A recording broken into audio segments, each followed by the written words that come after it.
Hilal 4, Manchester City 3. The game of the tournament, the upset of the tournament, and maybe the season altogether, as the last remaining Asian Champions League team, Al Hilal, arguably the most historic team in Saudi Arabia, takes down the defending Club World Cup champions, Manchester City. This is Twin Football. Thank you very much for joining us. Today's episode, our reaction to Manchester City, Al Hilal, and what does this mean for Chelsea and that side of the bracket?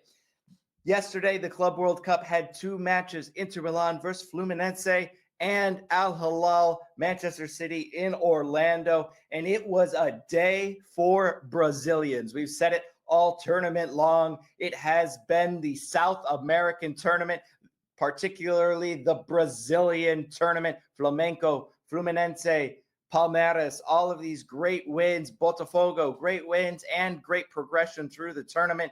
Fluminense take down Inter Milan. Boy, it must be rough being an Inter Milan fan over these last couple of months. A close battle with Napoli for the Serie A comes down to the last day. Sadly, unable to get it over the line. The obvious PSG defeat in the Champions League, and now this losing to Fluminense and getting knocked out of the Club World Cup. Thiago Silva, masterclass once again, 40 years old, hamstring issues, no problem for him. And then Al Hilal taking on the defending Club World Cup champions, Manchester City in Orlando. Those beautiful new white kits from Manchester City. They start off strong. A great link-up play between Reinders and Aït-Nouri, playing that great through ball. They've already adapted to the Manchester City way. Combination play, runs into the box, balls being played over, through balls. Yes, I think it should have been called back for a handball, but the move was absolutely fantastic. Squares it, waiting for a tap in. The ball bounces around. Finally, Bernardo Silva gives Manchester City the lead after only 9 minutes. You think Manchester City are going to cruise. Opportunity after opportunity in the first half. They fail to make it 2-0 at halftime. Thanks to Bono. We saw what he was able to do with Morocco in the World Cup. He is continuing his fine form here for Al Hilal. What a performance in that first half from him to keep it 1-0. And that is exactly what Al Hilal needed, because 40 seconds into the restart, João Cancelo, former Manchester City player, down the right-hand side, gets the ball into the box, bounced around for the Brazilian Leonardo to tuck home. We are at 1-1. 6 minutes later, it's that man again. Jao Cancelo picks the ball up after a Manchester City corner, top of his own box, outside of the boot, sends a great through ball onto the Brazilian Malcolm, who makes no mistake to tuck that away for 2-1. Al Hilal, 6 minutes into the restart here. 3 minutes later, Haaland comes back with a header to make it 2-2 after 55 minutes. What a game we have on our hands in Orlando in the Club World Cup. Rodri now comes on for Manchester City. You think they're going to set up shop, be able to get a lead and hold on to it. Opportunity, opportunity, opportunity, but they are unable to do that. We move into extra time, and it's the former Chelsea man, Koulibaly, from the same side of the pitch as Haaland scored his corner. Koulibaly with a header, scoring to make it 3-2 Al Hilal. No Haaland on the pitch at this time. Sadly, Rodri goes off with an injury setback.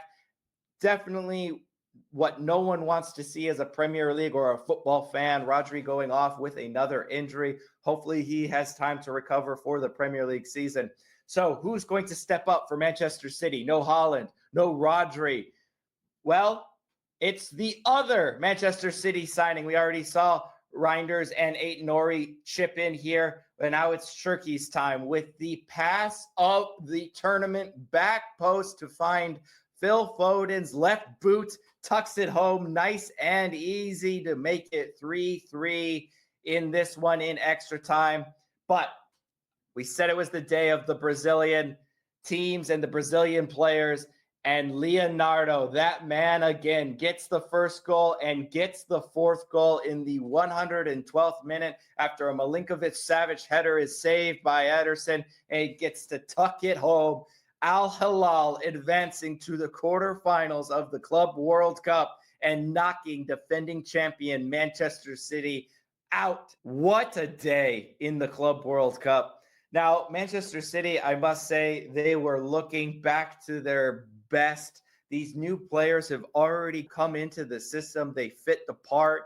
The interchange play, the runs off of the ball, absolutely fantastic. I am so excited to see them in the Premier League season. They are coming back with a vengeance. Let me warn Liverpool fans, let me warn Arsenal fans now. Manchester City is coming for vengeance here in the Premier League season. These new signings, hopefully Rodri will come back healthy. Haaland is going to get back into the goals, over 300 club goals or total goals now for him in his young career. They will be coming for the title in 25-26. But this is all about the Club World Cup and Al Hilal advancing. But more importantly, what does this now mean for Chelsea? Here is the side of the bracket that Chelsea find themselves in. We talked about the game against Palmeiras coming up on July 4th, the American Independence Day, for a spot in the semifinal, and they will take on either Thiago Silva and Fluminense or this red-hot, unbeaten Al Hilal team that has already taken points off Real Madrid and knocked Manchester City out. They are big team hunting in this tournament. Chelsea have to make the final. You have to make it at this point. We wanted to make the semifinal. We wanted 4 wins. That's what I've been saying all tournament long. Get 4 wins. But at this stage, it has to be a final berth here. Chelsea need to make it. This week couldn't have gone better if you're a Chelsea fan.